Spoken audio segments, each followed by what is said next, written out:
குருபியோ நமக. ஆந்திராவில் குண்டூர் மாவட்டம் தென்னாலியில் முகாமிட்டிருந்தார் காஞ்சி மகாபெரிவா. அவரை தரிசிக்க அரசு ஊழியர் ஒருவர் வந்தார். கவர்மெண்ட் சம்பளம் எனக்கு வருது, இல்லைன்னு சொல்லலை. ஆனால் அது போதுமானதாக இல்லை பெரியவா.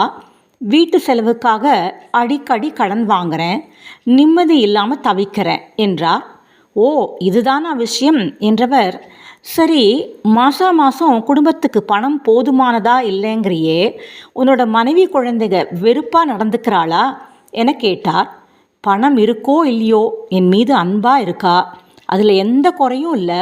அவ்வளவு ஏன், என்னோட உடம்புக்கு முடியலன்னா குடும்பத்தினர் படும் பாடு சொல்லி மாளாது என்றார்.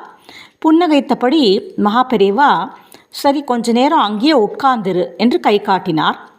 எப்படியும் பிரச்சனைக்கு தீர்வு சொல்வார் என்ற நம்பிக்கையுடன் அவரும் அமர்ந்தார்.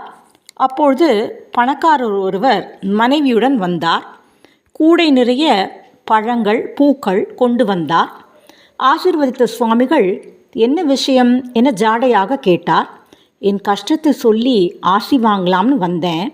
பணத்திற்கு குறைவில்லை, ஆனால் உடம்பு முழுக்க வியாதி. நிம்மதியாக சாப்பிடவோ தூங்கவோ கூட முடியாமல் தவிக்கிறேன். பதில் சொல்லாமல் அரசு ஊழியரை நோக்கி, சொன்னதை கேட்டியா என கேட்டார் மகாபெரிவா. என்னிடம் பணம் இல்லாவிட்டாலும் பாசத்திற்கு குறைவில்லை.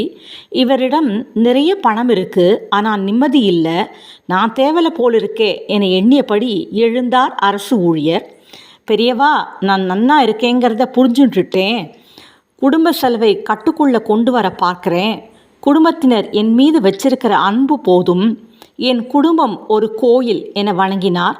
புன்னகைத்த மகாபெரிவா பிரசாதம் கொடுத்து ஆசிர்வதித்தார்.